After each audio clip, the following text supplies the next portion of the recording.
बावैसो रुंसारि जानानै थांनाय बर'न नार्जारिनि जिउमाया थांनाय 10 एप्रिल शुक्रबार बारायाव जे रुंसारि जानाय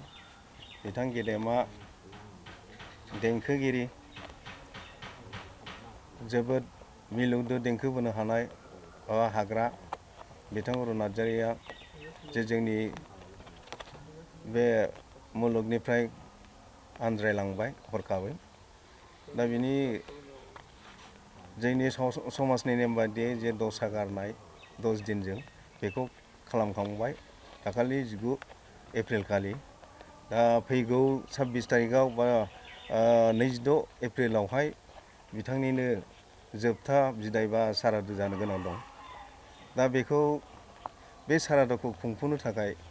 बिथांनि जिउमाखौ जों बेसेन होनानै मुलुगाव बयनोबो फोसावनो थाखाय मिथिहोनो थाखाय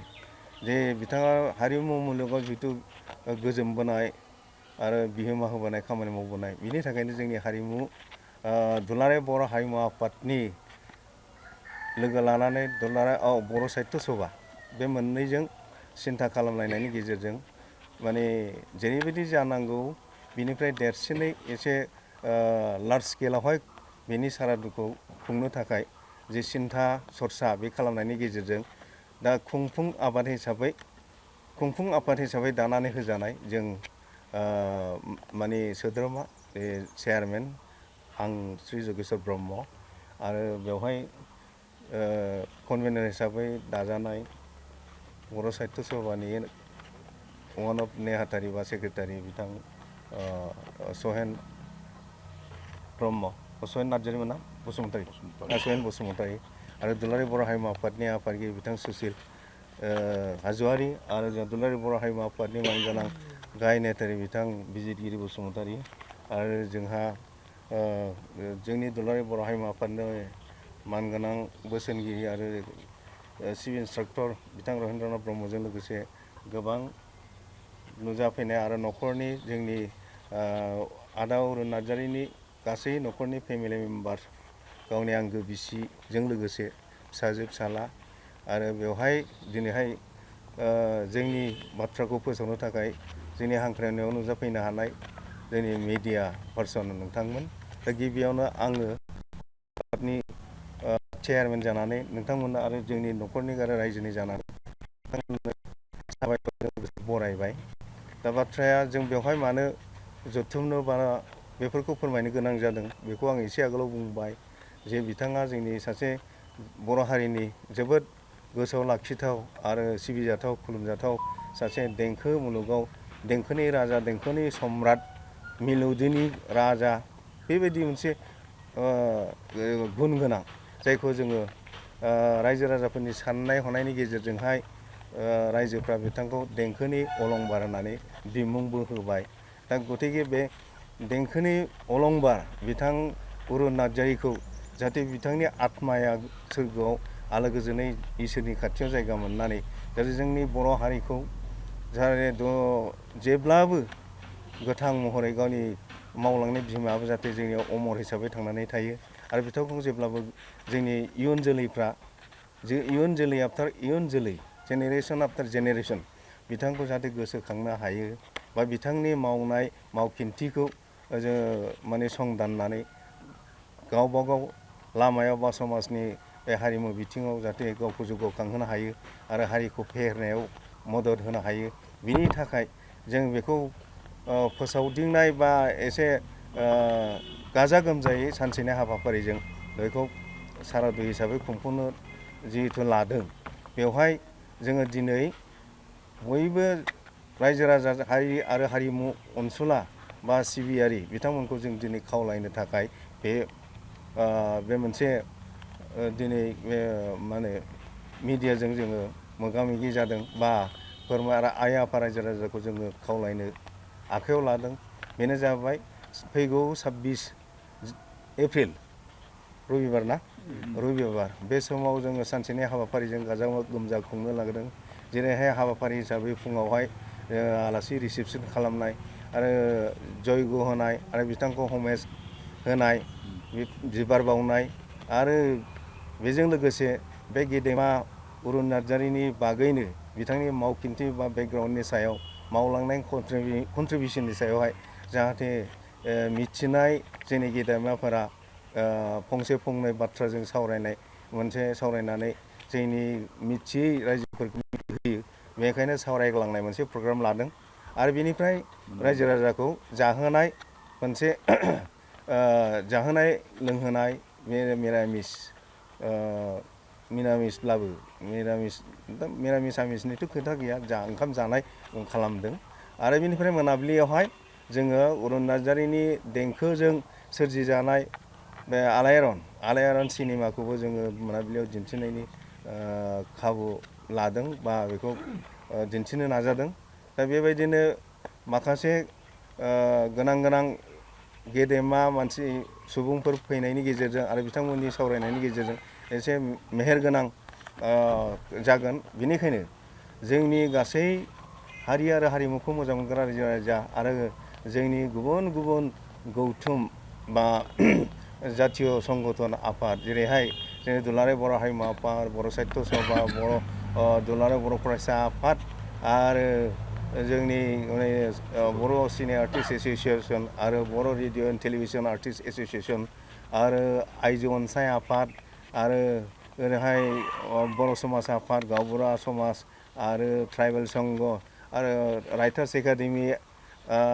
आइजो राइटार्स एकाडेमि आरो गोबां मख'थ्र'नो हायै जोंनि हारियाव जायफोर दल संगठन जातिनि हाबा मावग्रा बिथांखौ मोजां मोनग्रा हारि सिबिग्रा बयखौबो दिनै आङो खुंफुं आफादनि जानानै खावलायहरो जे जाहाथे बेवहाय दान्दिसे बै दिनखालि नुजाफैनानै गावनि बेसेन गोसा समखौ दोनथ'नानैब्लाबो बिदिनो श्रद्धान्जलि बिथांनि सावगारियाव बा बिथांनि सोरगोआरि मोनसे फट'आव बा मा होनो सावगारि ना सावमु बे सावमुआवहाय बिबार बावफैनो थाखाय बयखौबो खावलायहरनाय थाबाय। आरो लोगोसे बेजों लोगोसे जोंनि जायफोर गेदेमा जायफोरखौ जोङो स्पेसियेल इनभाइटेसन होदों बिथांमोनखौबो जाहाथे दान्दिसे सम होनानैब्लाबो बेवहाय नुजाफैनानै जाहाथे बिथांनि आत्माखौ गोजोन होनो थाखाय बारनैसो बा बारसे बिबार बावफैनो थाखाय बयखौबो खावलायहरनाय जाबाय। आरो जाहाथे आसा खालामो बै दिनाव नोंथांमोनहा बयबो लैहोर फैनानै जोंनि बे सानसेनि हाबाफारियाव बाहागो लानानै जोंखौ आरो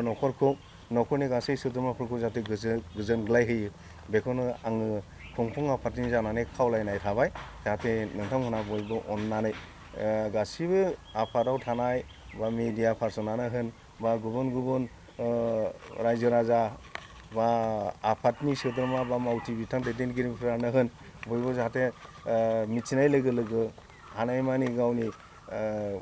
खामानिखौ बा समखौ दोनथ'नानैब्लाबो बेवहाय नुजाफैनो हायो बेखौनो आङो जोबथा खावलायनानै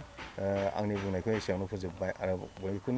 बयनिसिमबो आंनि गोरबोनि खुलुमनायखौ जासिहरबाय। गोजोन्थों। ओरैनोथ' फुं समावहाय आहुथि सावनाय थागोन। बेनिफ्राय 9टानिफ्राय कारेक्ट टाइमा जागोन आरो बेवहाय आहुथि सावबाय बेनिफ्राय आरो बिबार बावनाय आयदाया जाबाय थागोन आरोखि दा बेखिनियाव दुलाराय बर' हारिमु आफादनि जोंनि आफादगिरि बिथां सुसिल हाज'वारिखौ जोङो कालेक्टिभलि जिथु बर' साहित्य सभा, दुलाराय बर' हारिमु आफाद आरो Bodo' radio and television artist association आरो बर' सिने आर्टिस्ट एस'सियेसन जों जुथायै जिहेतु बेखौ खुंनो आवगायदों। गतिके जों साफ्रोमनिफ्रायबो दैदेनगिरिनिफ्राय एसे फंनैसो बाथ्राजों एपिल खालामगोन रायजो राजाखौ आइ आफाखौ। ओंखायनो बिथांखौबो दुलाराय बर' हारिमु आफादनि जानानै आफादगिरि महरै फंनैसो एपिल खालामनो थाखाय खावलायबाय बिथांखौ। बे समाव दुलाराय बर' हारिमु आफादनि जानानै आं फंनैसो रायजोफोरनिसिम खावलायनो सानदों। जोंनि लेजेन्डारि सिंगार मुंदांखा देंखोगिरि सुजुगिरि रुंसारि बर'न नार्जारिया थांनाय 10 अक्ट'खालि बे बोहैथि दाननि 10 अक्ट'खालि रुंसारि जानानै थांबाय। थ' बिथांनि श्राद्धखौ जों बर' माहारियारि माखासे आफादफ्रा ज' जानानै हारिमु आफादजों लोगोसे बर' थुनलाइ आफाद, आर्टिस्ट एस'सिएशन, बर' टेलिभिजन आरो radio and television artist association ज' जानानै गाजा गोमजायै बे श्राद्धखौ खुंनो लाहार फाहार खालामनाय जाहैबाय। दा ओइ दिनखालि बे श्राद्धआव नुजाफैनानै जोंनि बे मुंदांखा देंखोगिरि एबा मेथाइ सुजुगिरि बिथांखौ मान होनो थाखाय बारसेसो बिबार बारफ'नो थाखाय श्राद्धआव लोगो लानानै बे श्राद्धफोरखौ जाफुंहोनो थाखाय आं दुलाराय बर' हारिमु आफादनि आफादगिरि जानानै रायजो राजा बयनिसिम आं खावलायहरबाय।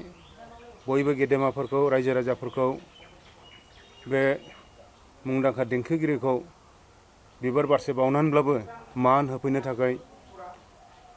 आरो बे प्रग्रामखौ जाफुंहोनो थाखाय आङो बे समाव बर' हारिमु आफादनि जानानै आं रायजो राजाफोरखौ खावलायहरबाय। बर'नि जेसेबां माहारियारि संगठनफोर दं बयनिबो दैदेनगिरि मावथिफोरखौ, सोद्रोमाफोरखौ, गोरों गोराफोरखौ लैहोर लैहोर नुजाफैनानै फुंनि 22 अक्ट'खालि जानो गोनां फुंनि 9 बाजिनिफ्राय जागायजेननाय जागोन। बे 9 बाजिनि सिगांनो बे तुलसिबिल गामिनि गावनि आंगो न'आव खुंनो लानाय बे श्राद्धआव बयखौबो नुजाफैनानै बाहागो लाबोनो थाखाय आङो खावलायबाय रायजो राजाफोरखौ, गेदेमाफोरखौ, गोरों गोराफोरखौ आरो लोगोसेयै दुलाराय बर' हारिमु आफादनि सिङाव थानाय जेसेबां जिल्ला कमिटिफोर दं, आन्सलिक कमिटिफोर दं, बिनि गासै दैदेनगिरि मावथिफोरखौ आरो बिथांखौ मोजां मोनग्रा, अनग्रा, सिबिग्रा, हारिमुखौ मोजां मोनग्रा बयखौबो आं बे समाव आफादनि जानानै खावलायहरदों बयबो जेन'